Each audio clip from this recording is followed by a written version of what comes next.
Hi YouTube, Darth here. This is Over Your Shoulder, a series where I follow unsuspecting players and give what is usually unsolicited commentary and advice. This week I'm following Kibi Kapow, level 138 with some very solid stats and a definite preference for infantry gameplay. Most of his recent matches appear to be Domination or TDM, so I'm assuming that's what he's mostly playing lately. As I follow over Kapow's shoulder today, I'll call out all the good things, bad things, and things I might do differently, so let's take a look over his shoulder.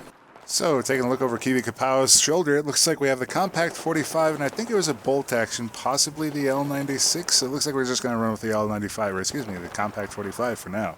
I'm a big fan of the lasers on the pistols, simply because it gives you that little bit of extra hipfire ability on a weapon that you're going to be using at close quarters anyways. Using the sniper rifle to bring down the ramp here. Might want to keep an eye out for enemies here since you are putting yourself on the minimap, and here's a chance that the spawns did flip, and they did flip, and looks like we missed that guy, and didn't miss him that time though. Good use of the hipfire on the pistol there. You usually have to be careful when the spawns flip in TDM or Domination. Great shot there on that guy, manages to come up with him pretty easy. Misses that shot, takes another one, probably needs to lead a little bit more there in that case. Finally catches this enemy. If I were that guy, I probably would have taken a look a little bit closer at the minimap to see what was chasing me or what was shooting at me. If you can hear that sniper shot, it's a pretty good chance that there's a sniper shooting at you and you need to be looking at your minimap. Maybe a little bit of excessive use of the Pokeballs here. Sees one guy on the minimap, tosses out a grenade.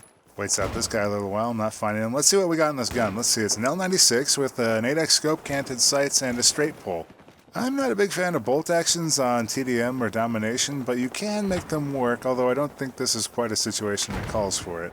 My personal choices for this map would probably be something that's a little bit better at mid-range, kind of like an M416, an AK-971, or any of the other 700 to 830 round weapons like the Ace-23, or anything that's, not a bolt action rifle.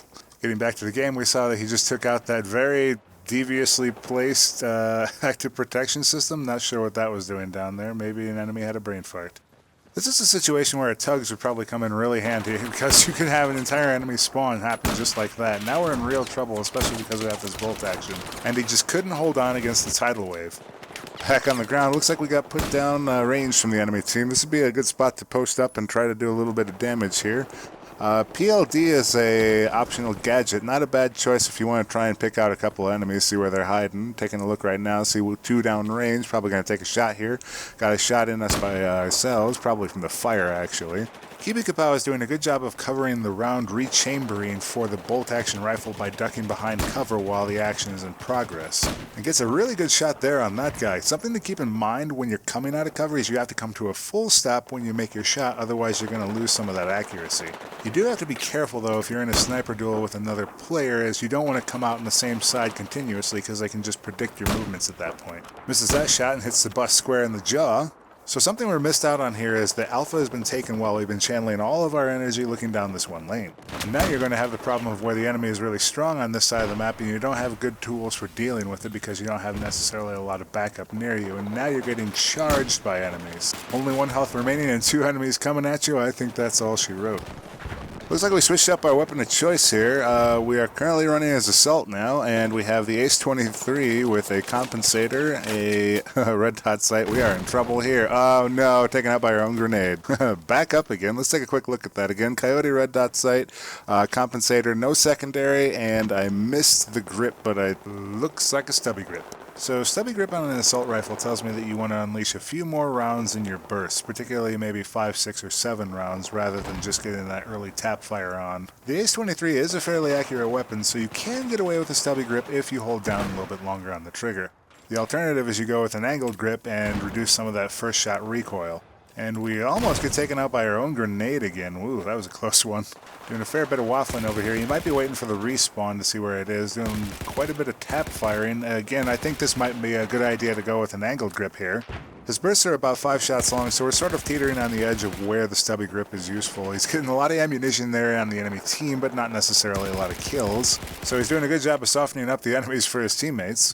So this is a really good spot to sit in for TDM or Domination, simply because it gives you sort of a view on both sides of the map where the teams can spawn. It's a good spot for Domination only if your team controls all the points, otherwise you want to get in and on those points.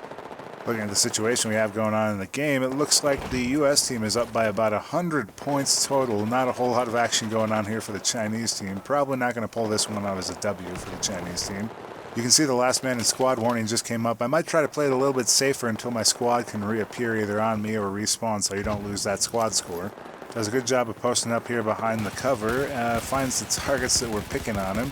Takes one down with some pretty easy shots. It looks like the enemy team probably should have followed up with their shots on Kibi Kapow. They missed an opportunity there. And getting good position on the enemy team here right now. As I was saying, they should have followed up on that because you don't want to make it a target aware that you're in a spot and then not follow up on that. Because the first thing they're going to do is whip around like Kibi Kapow just did and then blow your head off.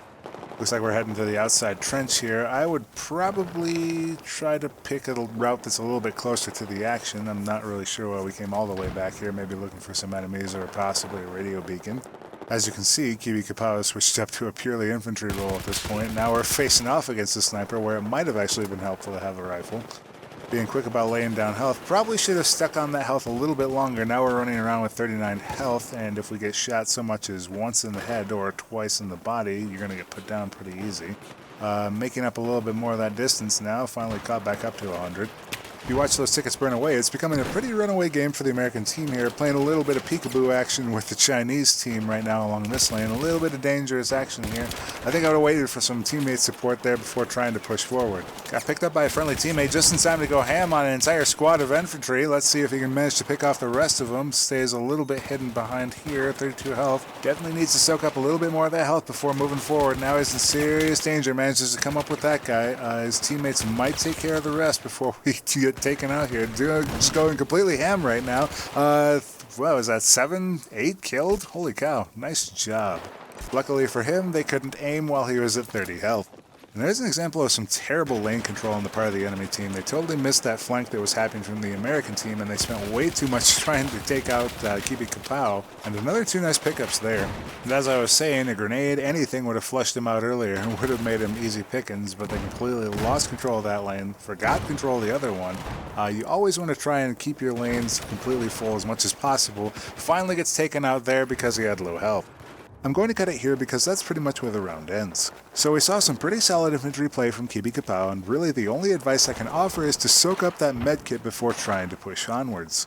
Also, maybe squeeze another round or 2 from your Ace-23 setup if you're going to stick with the stubby. I think there were a few kill assists in there that could have been kills with a longer burst. Anyways, that's it for this episode of Over Your Shoulder. If you'd like to be featured on a future episode, be sure to get me your Battlelog information.